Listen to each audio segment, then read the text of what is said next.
Thank you, Sanju. Thank you so much for being on stage with us.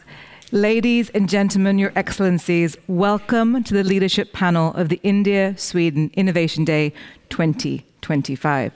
You've heard a little bit from what we heard on stage before about the world today is very noisy. Shifting geopolitics, fragmented supply chains, and questions about climate science. What does this mean for us? What do we do here today? We build on success.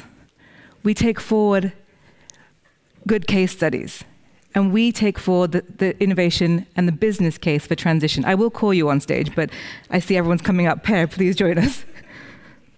To help us cut through the noise, we do have with us on stage now, without being called up, but I will read the names out, our leaders for the day. Erik, Enecker, please, CEO Ecometrix, join us. We have His Excellency Anurag Bhushan, Ambassador of India to Sweden, Government of India. Her Excellency Sara Modig, State Secretary to the Minister for Energy, Business and Industry. Martin Lundstedt, who you heard before, President and CEO of Volvo Group, and member of the India-Sweden Business Leaders Roundtable. We have Mr. Kutty online with us, who is the Vice President and Chief Sustainability Officer for Tata Motors, and Per Andersson, Head of the Secretariat for LeadIT SEI. Perfect. So I will make my way across the stage. I want to start with you, Ambassador. You opened today by talking about what you've seen. You've been here now a few months, you've had some first impressions, but you've seen that you are the perfect man for the job to be with us in Sweden. What are you seeing that you think is worthy of replication? We talk about optimization. We talk about taking the business case for transition forward. You talked about aspiration, how this has to make sense for the common Indian. What have you seen in the India-Sweden discussion that you would like to comment on?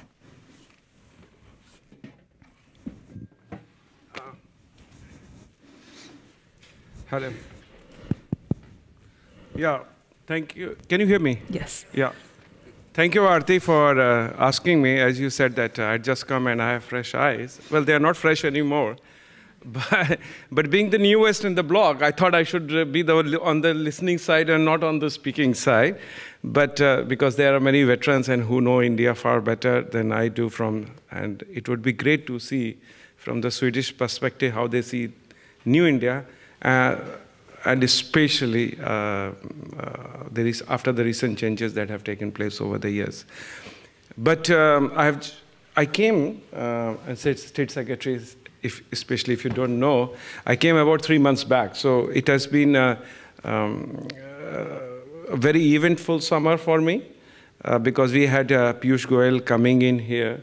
And it was just one day after my arrival here. So it was almost like getting hit by a Volvo truck while crossing an Indian road, but I survived. And it has been a very fast learning experience. It has been wonderful. And I think that short visit of 2 days gave me a wonderful insight into Swedish-India partnership and especially the strength and complementarities that the two countries bring. In India, I think many Indians would know, when the astrologer creates a match, he looks at the astrological chart and finds a characteristic that match. If there is a greater match, then the guys and girl gets married. I think if you look at the astrology chart of India and Sweden, you will find there is a perfect match. And from India's side, you have scalability, you have a vast talent pool, and most importantly, which many people don't realize from outside, but I think Swedish would, since they have been in India for too long, but not long enough, is that the culture of frugal innovation, you know, for more for less.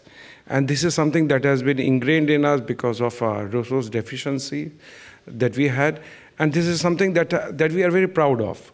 And all these three categories have led to some solutions which are of global relevance. For example, fintech. I mean, the rapidity with which we have scaled up the online payment system, digital payment system, and created it and democratized it around India is something that has been now a steady case. And I think it has now been expanded to other countries with similar needs, such as UAE, Singapore, and so on. And then we come to the Swedish side, where I have already spoken as State Secretary before you came in a very glorious term, the traditions that Sweden has of innovation and a strong manufacturing capability. And I think it's a win-win solution, a win-win partnership between the two countries. If we come together and work towards solutions which are scalable and innovative, I think we will find a ready audience all across the world. And what we are looking at is not just a Sweden-India partnership, but a partnership that is geared and look at addressing the present and future challenges of the world. I think that would be the dream. That should be the dream of us all. Thank you. Thank you so much, Ambassador. Sara, I'd like to come to you next because, of course, we heard the Ambassador talk about the way in which the partnership and the chart looks good and how we can move forward. Despite the geopolitical shifts we've seen in the world, the changing alliances, the India-Sweden partnership goes from strength to strength. We are now in the 14th year of the India-Sweden Innovation Day. We've looked at how Volvo is moving operations to India. We see a lot of opportunity to keep going forward together. From your perspective, how does this partnership look to you? What are the key elements that you think are worth replicating? Thank you so much, Arati, and hi everyone, and thank you for having me here and attending the India-Sweden Innovation Day and contributing to this discussion and panel. First of all, the relationship between India and Sweden is of highest importance of the Swedish government. Sweden was among the first nation to welcome India's independence in 1947. Since then, a strong relationship has been built over the years. And the innovation partnership has really become a pillar of our bilateral cooperation since it was signed in 2018. And the partnership aims to find joint answers to big challenges in areas such as the green transition, clean energy, health, and transportation by connecting two innovation systems.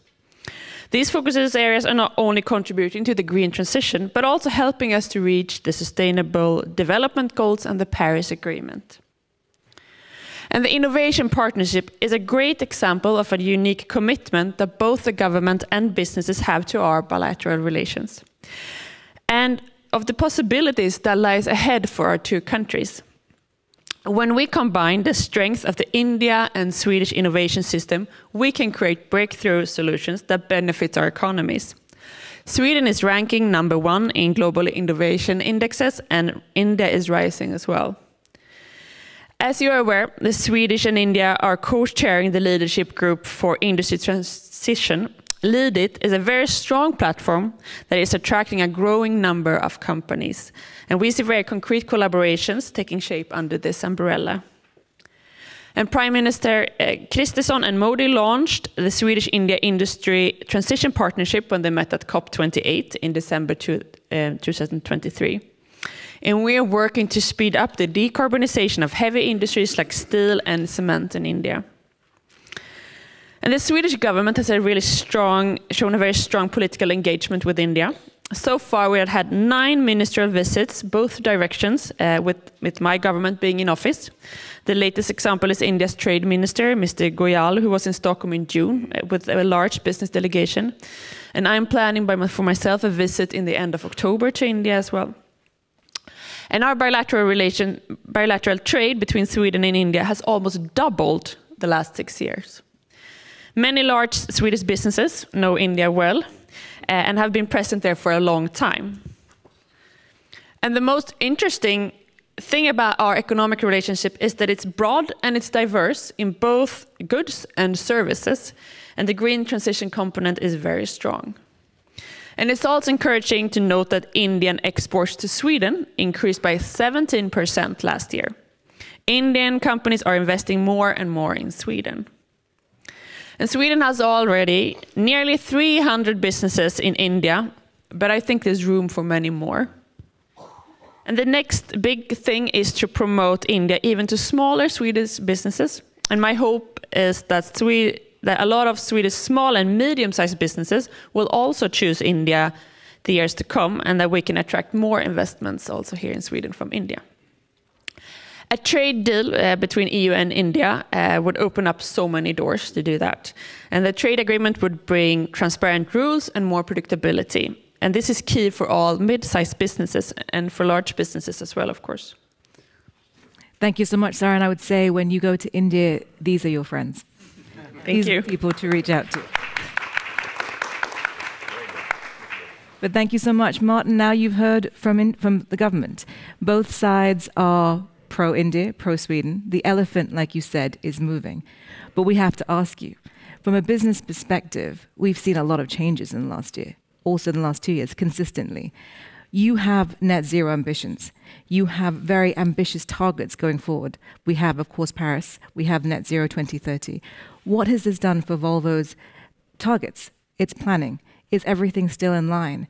Is the ecosystem still meeting your expectations? And is the private sector partnership something you can still rely on? And of course, from a LeadIT side, we're very happy to have Volvo as a member and working Volvo Group as a member, and of course, working with partners such as Tata Motors. What do you see forward? Thank you for that rather comprehensive question. No, but first and foremost, I think we are, in a way, of course, I should not call it a crossroad, but there are, of course, a lot of challenges around when it comes to the green transition. But having said that, I think it's important to take a step back. I mean, when we outlined our own strategy quite many years ago, I mean, we said it will not be a straight line anyhow.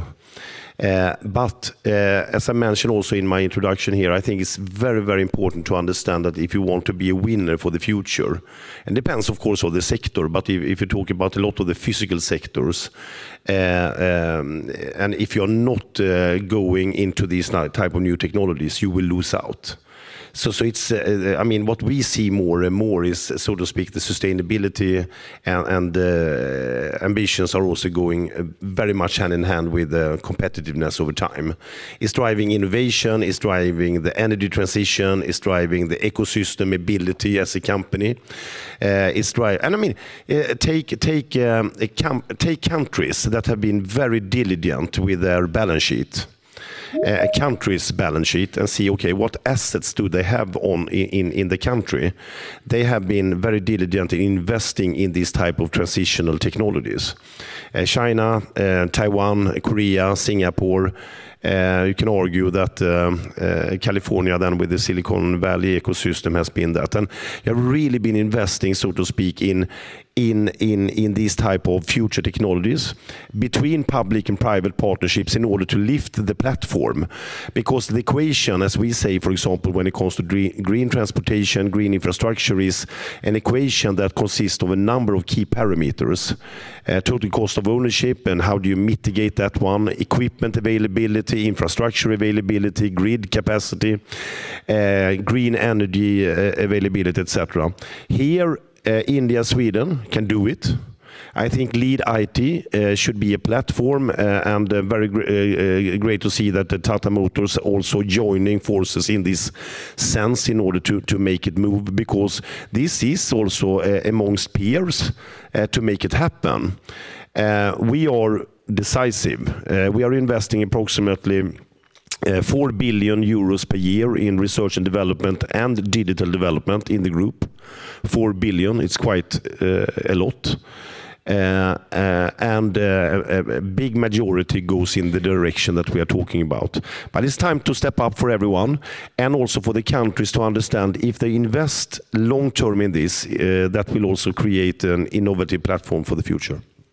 Thank you so much. And with that, absolutely, no. We like applause. No, but I'd like to go back to now Tata Motors online with us from India and take the industry perspective further, because you touch upon transitional technologies and the need to invest and lean in and get ahead of the curve from businesses, because we talk about the business case, sustainability.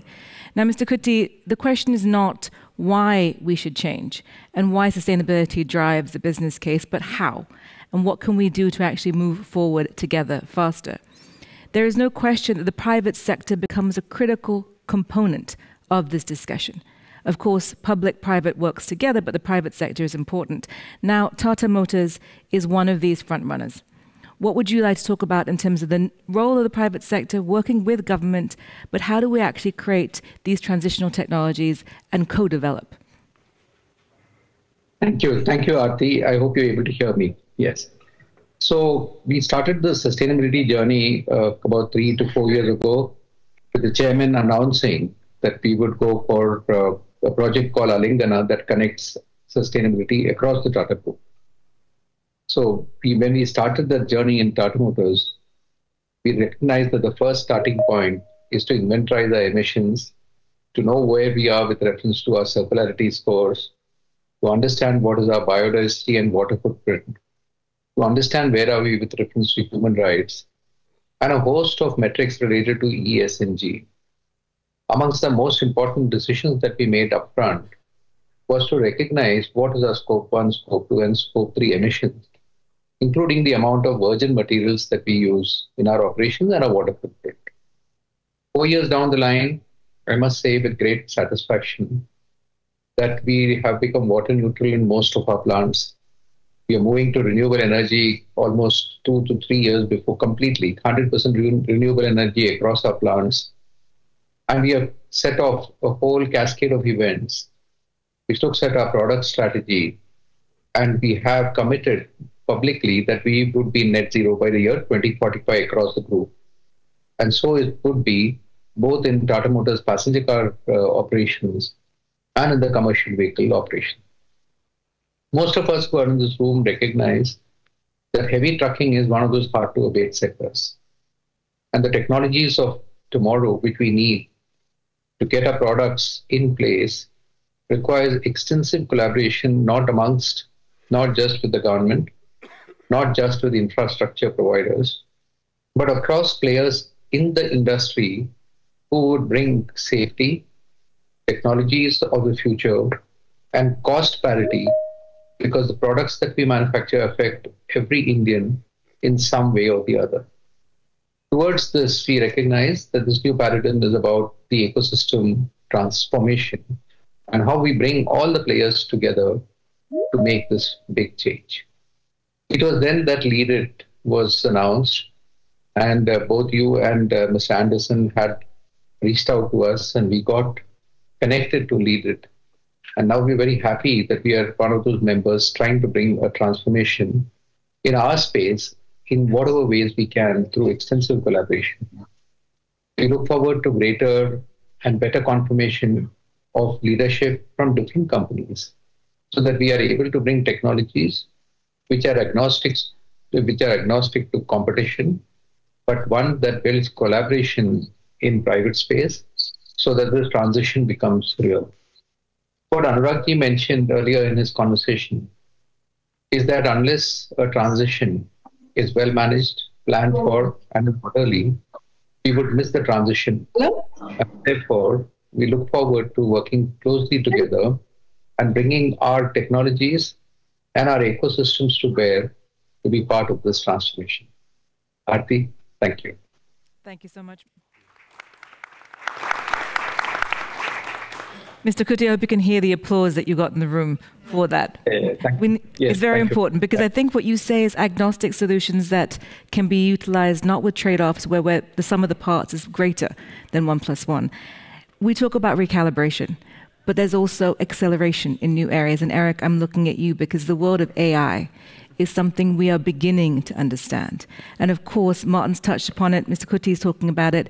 It will change the way we do business. It will cause a lot of efficiencies, but there are questions about security and privacy. So Erik, now you are the founder of an AI-driven company. You're working with AI to create these efficiencies. I want to ask you from a broad perspective, to the people in the room today who are working with AI, maybe who have not yet understood how to get ahead of the curve, and everyone in this panel, what do we need to be aware of when we talk about transition? We talk about net zero. We talk about Paris agenda. From an AI perspective, how do we do this responsibly, and how do we safeguard solutions?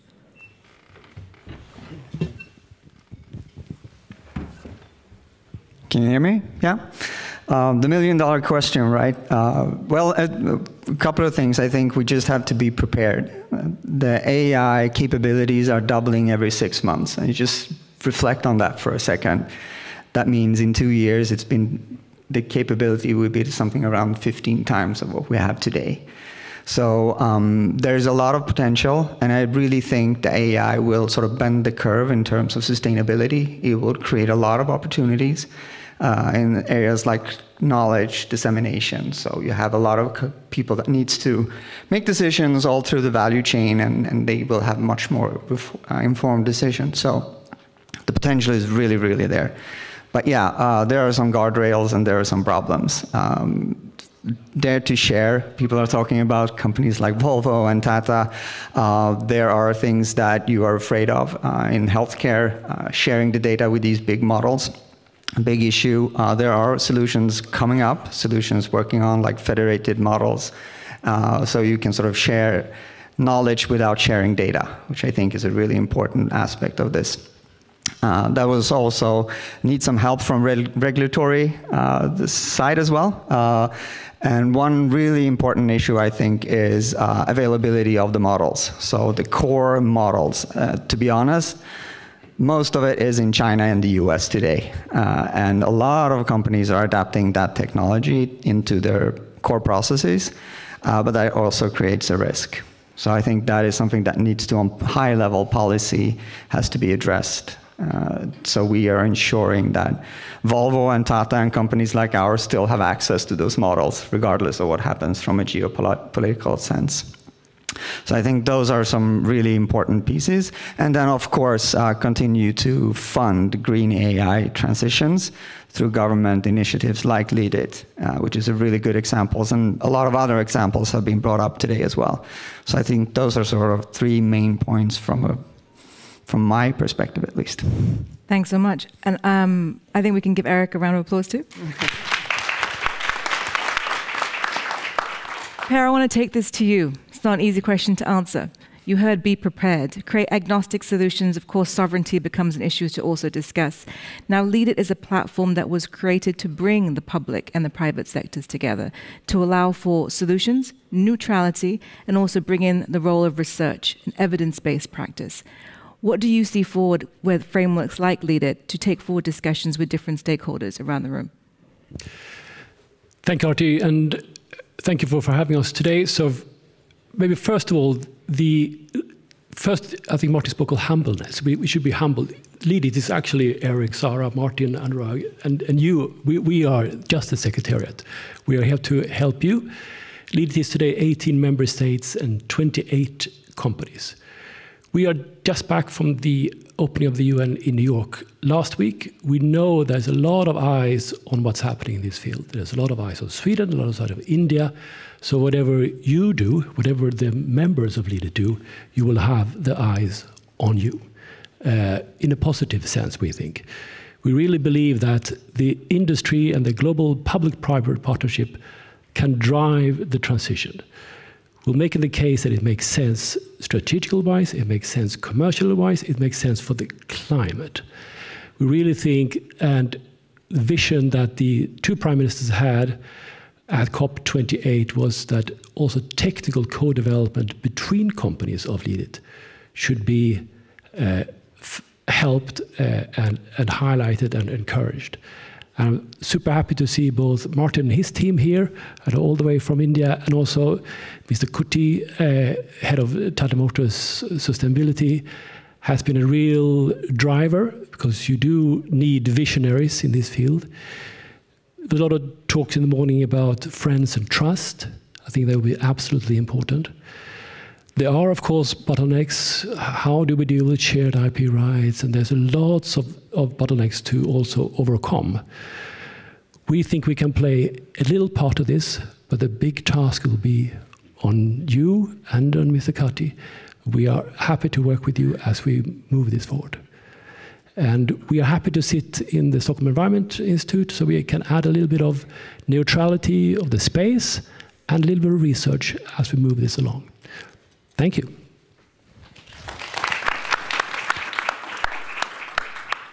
Martin, I'm going to come back to you with that. Now you've heard, of course, be prepared. You've heard neutrality, the friends of public and private. We've spent a lot of time talking about the good and the way forward. We've looked back, talked about where we were 12 years ago and where we are today and how things have shifted. So now what I'd like to ask you is to comment on the public-private partnership. to say, as Volvo, you've made clear, and Kutty, Mr. Kutty's made clear as well, that you are here to continue the discussion. We're lifting all the boats together. What do you need from Volvo, from industry, to see from the public sector to make sure we go forward together as fast as possible, seamlessly, to reach these targets that now industry has set? Of course, there are a lot of different factors in that. I mean, first and foremost, I mean, you need to have a very solid platform in the markets. I mean, we are operating in 160 different countries across the globe. I always say that out of our, $55 billion in global turnover, 2% is in Sweden. I mean, we don't have a bad market share in Sweden. It's just that Sweden is small. So I mean, we need to be out there, and what we are advocating for is obviously, I mean, transparency, non-corruption, rule of law. That we have also a playbook that is long term, because that is fruitful both for I mean the country, for politics. It must be reciprocal in a very positive meaning. I feel it is very important that you also have a balanced view on your investments, so you're contributing where you are. Both when it comes to manufacturing, obviously, but also when it comes to sales and services, digital development, R&D, etc. And then, of course, when it comes to the transformational times we are into, it's about really teaming up and be rather concrete and pragmatic. I mean, as I alluded to in our transformation that is huge now when it comes to going from fossil-based transport infrastructure, logistics system into, I mean, sustainability. It's both about sustainability, but it's also about energy security. So it also have, so to speak, a geopolitical context. It has a national security context if you play the card right. And therefore, I mean, the equation here, as I talked about, it's times each other. Charging, grid, equipment, carbon taxes, supply network, what have you. And they are times each other, because if one of the parameters is zero, the equation and the uptake is zero. And there is where public-private partnership comes into play. And I mean, I always tell that when I'm in Brussels or when I have the opportunity to be in Delhi, I mean, here are the typical key sectors. Honorable Minister Gadkari talked about it. The green corridors now, for example, in India, of heavy-duty transport, where we really can build around a new ecosystem of infrastructure, is a brilliant example. I mean, start decisive, scale fast, work together. I mean, work hard, have fun, make history, basically.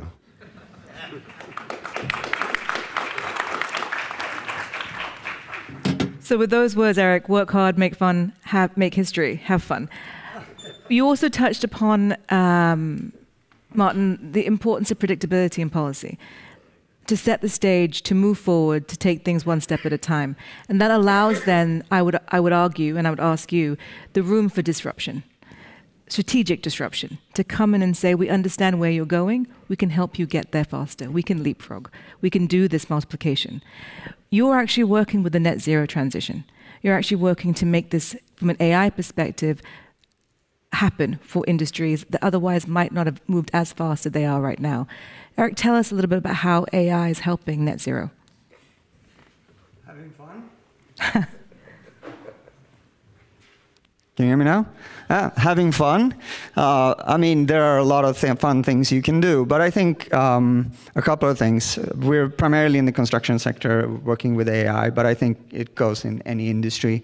So a couple of things. I mean, there are some brilliant examples from Tata and Volvo in the innovation sandbox, having fun and also providing sources and I think knowledge of the sector from the established players, and give tasks to companies like ours and other innovative companies. Sort of, this is what we really want to have a solution for. Help us, right? Can you come up with something and give it to a couple of us because we're competitive, so we like to compete. So I think that is one thing, and I think that should transition even faster as we move along, because a lot of things is happening right now. So that is one thing. The other thing is also We are using AI daily, and we recognize problems with hallucination, guardrails, data collaboration, and all those kinds of things. And we're really trying to figure out solutions where companies like Tata and Volvo can actually collaborate using knowledge without sharing data and things like that. I think that is a space that will grow. And if we are really gonna be able to harness the power of the new AI models, that's gonna be a given. That has to happen. I don't think companies can sit with their own data in silos. So I think that is also something that really will help move the needle, and also have fun, and it's a collaboration issue. And this Sweden-India partnership is a really, really good example of how that can happen, where you can share data between markets, solving the same types of problems without being afraid of competitive issues, at least maybe not for Tata and Volvo, but in the construction sector, for instance. So I think that is a really good example of that as well. Thanks so much. And I think what you say in terms of creating opportunities to share knowledge but not data, that will be very critical for companies moving forward in what we call the technology co-development space, so we can create an equitable transition, because this will become critical in terms of moving those steps. Martin, I want to talk to you about AI because, of course, for this leadership panel, we set the stage for the rest of the day. And this is the area that we need to understand more. Volvo is working with AI not just as a buzzword, but critically in terms of your manufacturing sites, in terms of safety, in terms of efficiency. What do you see from what Erik is saying right now, the role of AI in developing our net zero ambitions? But first and foremost, I mean, I think we should recognize that digital is everywhere. I mean, so that is the starting point. I mean, when we look at our processes, our ecosystem, our value chains, our development processes, it's everywhere. And where you have data, you have sensors, where you have collection of this and the digital layers, of course, digital intelligence will have an immense role. So it has it for Volvo. I mean, when it comes to software coding and everything, I mean, we have billions of lines on each truck. When it comes to compute power, obviously, that will only increase. We have millions of connected assets out there where we are doing a lot of further intelligence thanks to both analytical and generative AI. All the key processes are powered to a large extent already by AI support or decision machines. Agents are there in order to support both internal and external customer experience, service experience, employee experience, what have you. So that is happening as you speak. I think a key area that Erik is talking about is also how we federate some of the key data sets in order to actually do greater good as well. And there I think, I mean, in some of the key initiatives that we have also in Sweden, India, cooperation like cities, for example, and road safety, I think we can do even more. We can be role models for that because we know that that is a key concern and key priority, etc. So, and by the way, as a side note, we know also talking about the green transition here, what AI can do for the green transition is obvious. Given the fact that we can optimize also our powertrains and what have you. But what can the green transition do for AI? It's also a very important question, because if you will put into ChatGPT what is the capital of Sweden, it's a bad idea to put that into ChatGPT and utilize the enormous energy that it takes to come out with Stockholm. Because it is Stockholm, by the way, and there you should utilize Google or something like that, because so we are not wasting our scarce resources of energy for the wrong type of AI, and we see that because we have a fantastic uptick when it comes to our power generation business in Volvo Penta, for example, and Volvo Energy. But in the long run, we need also to be smart in our circularity around AI as well. And that debate has not yet started, but it will come, obviously, because it's enormous amount of energy consumed, and we need to be aware of that as well. So it's AI for green, but it's green for AI as well.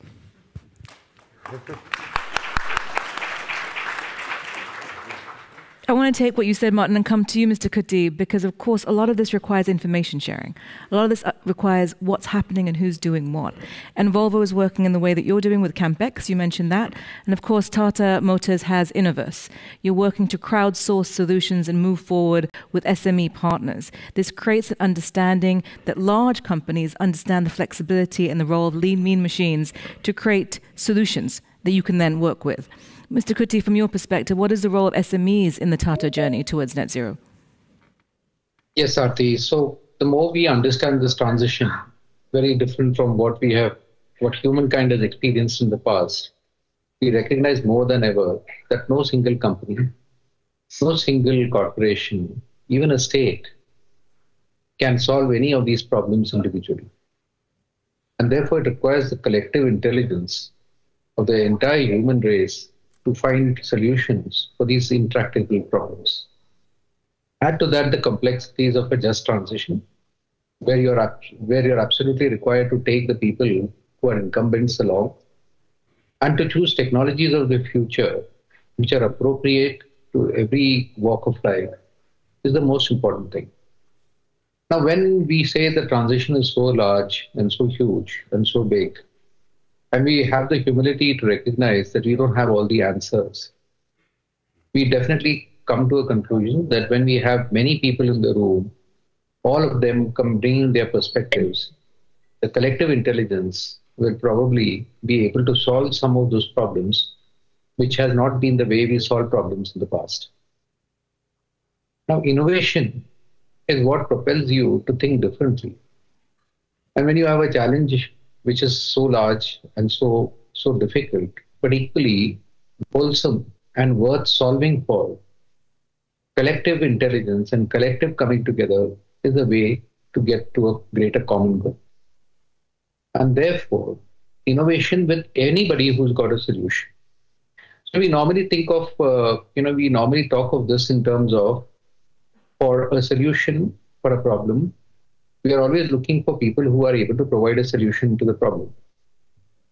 Equally, there are people who are capable of providing solutions who are looking for a problem to solve. So earlier, Excellency Anurag referenced the matchmaking, which had its own impact in earlier days, and bringing people together of all hues and opinions together to bear on this is the golden way forward. The solution is available on this planet, but is residing in pockets. And when we create a highway, an information highway, where all of us can come together and we collaborate in ways which are different from what we did in the past, solutions will come, and it will surely solve problems of the size that we're trying to deal, while carrying the incumbents and still ensuring a just transition. Arati, thank you. Sara, I want to come to you, taking forward the discussion, of course, looking back to look forward. We've touched upon the stakeholdership of large industry, the role of the public sector, of course, the role of AI, but we also now, with Mr. Kutty, talk about the role of SMEs being part of this conversation, to harness collective knowledge to move forward together. Now, Sweden has a history of working collaboratively across sides with SMEs. From your perspective, talking about the net zero transition, what do you see the role for SMEs as we move forward? I think that our government's role is to provide enabling policy in a good investment climate, and the government can also help to provide support for feasibility studies, for research and innovation, blended finance and risk-sharing solutions. And Sweden, as we mentioned, as I said before, already have a strong presence in India, and we can attract more SMEs if the ease of doing business improves further, and also if the EU-India Free Trade Agreement can enter into force in a couple of years. There is a study that has been made by the Confederation of Swedish Businesses about how Swedish companies feel about India. It was published last year, and more than 2,000 companies answered the survey. And the results revealed that a legal certainty and predictable market access are important to Swedish investors. Improved custom procedures, lower tariffs, and an alignment with international product standards could also attract more Swedish manufacturing to India. And also furthermore, the alignment with international product and sustainability standards would also possibly affect the Swedish firms interested in buying from India. And free trade agreement is a great opportunity because it would provide a rulebook for this and a joint cooperation. And the European Union wants to be a key partner to India as well. So, thank you. Thank you so much, Sara. Ambassador Bhushan, I'm going to ask you to close our panel. If I were to remind you of what we heard, development is not a straight line. Complexity is solved through partnership and through trust. We are stronger together than the sum of our parts. From what you heard from what Sara said is that we need to move forward with the ease of doing business and, of course, making business move smoothly through tariffs and trade and the EU FTA. We have everyone in the room today that will stay with us and listen to how we unpack some of these key words. From your perspective, what should we keep in mind as we move through the day? Thank you, Arati. It's very difficult to add any words of wisdom after all of you have spoken and covered nearly the entire gamut of issues. So let me just turn around and look at it from a different perspective and give you a different sense of where things are. I think, first of all, as our External Affairs Minister also spoke about during the General Assembly address, the world is entering a very uncertain and unpredictable times, and it's very difficult where the geopolitics is taking us to. We know that the future is bright, it always is, but how are we going to navigate it and go through it? These are very important questions. They require deliberation internally, but also bilateral partnership and multilateral partners in big groups and small groups, this being one of them. I think this is where India-Swedish partnership comes into. As we are all looking for fresh partnership and with the fresh eyes into the world, I think we should look at India-Sweden partnership as one of those partnerships that will be defining. For the simple reason that there are only positives in our relationship and only promises. So I think that's number one. Number two, the world that we are going to enter geoeconomically, the world we are going to enter is going to be a very different world. Of course, we believe that the world has changed rapidly, but the change, and this is what Erik mentioned, and all of you have mentioned, the world that we are stepping into is going to change even more rapidly than it has. And it would be, I think, in a decade or two, it would be unrecognizable from where we are now. And that would mean also that it would be, we should look at different way at looking at the world. For example, the world is going to move, the center of gravity of economy and of technology will move from west to east. This is natural, as we see this 1.5 billion people in India and 1.3 billion people in China keep on growing, and other parts of Asia, and thereafter the Africas are going as well. So I think we should be prepared for this world, and I think we should also look at solutions that the problem that will emanate from this kind of development that will happen. I'll give you an example. He spoke about data centers. I think NVIDIA or somewhere, they projected that, XAI, they projected by 2028 they will consume more power than UK presently produces. This is unimaginable. And I think this is where Sweden and India can work together to create scalable solutions that are green, that are environment friendly, and sustainable. And more importantly, they create an example for the rest of the world, like LeadIT is trying to. Because let's not forget, after China comes India, and after India comes the rest of Africa. So I think what the solution that we design now are going to be the blueprint for the future. And finally, most importantly, not most important, but certainly very importantly, is that we are discussing mobility. I think a direct more connectivity between India and Sweden will certainly help a lot.